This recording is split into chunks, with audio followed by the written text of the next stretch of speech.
Благодарам господина Джафери, почитувани членови на владата, почитувани колеги пратеници, почитувани министри. Толку од транспарентноста и желбата за разговор со опозицијата од страна на ова владеачко мнозинство. На првата реконструкција или промена на членови на владата се направи обструкција и обид опозицијата да биде замолчена и да нема можност да дискутира. Сведоци на тоа сте вие, почитувани медиуми и македонската јавност.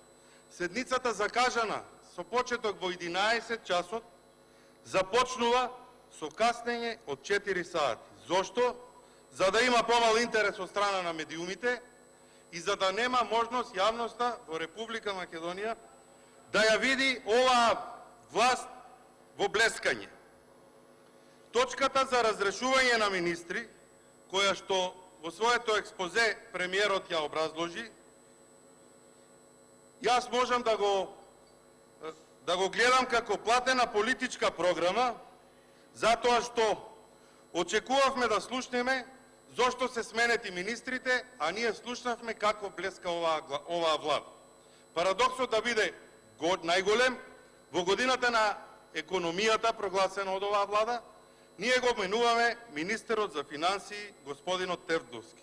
Очекувавме да слушнеме како блеска економијата, а не и зошто е сменет денес господинот Драган Терзовски, министер за финансии.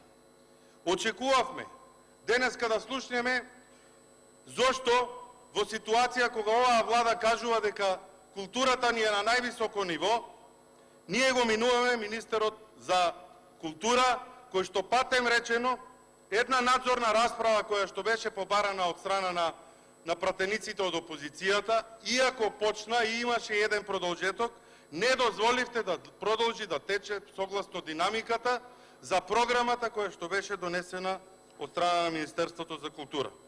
Во моменти кога нема загадување и воздухот во Република Македонија, вие го менувате министерот за животна средина и просторно планирање. Очекувавме да слушнеме која е причината за промена и на овој министер.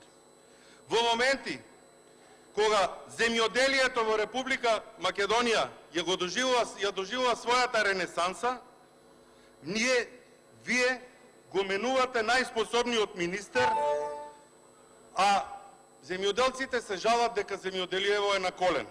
Очигледно, се уште земјоделците во Република Македонија не ја сватиле вашата програма и ќе мора дополнително да им објаснувате дека земјоделието во Република Македонија цвета. Би сакал да ми дозволите само уште многу кратко, затоа што премиерот рече дека ќе раководи со Министерството за финансии.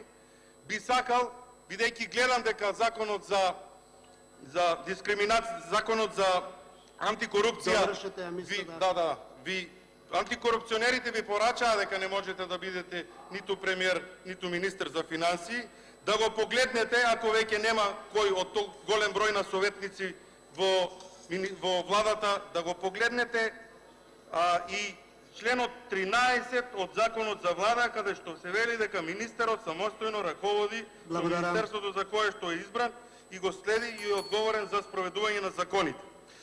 Доколку, само на секунда, доколку ние апелираме и предупредуваме до Трезор и до сите во Министерство за финансии дека Министерството има актуелен заменик министер и секој потпишан документ надвор од овластениот потписник, а тоа е во моментот заменик министерот за финансии, да размислуваат вработените во тие институции, затоа што еден ден ќе и бидат повикани на одговорност по истото. Ви благодарам.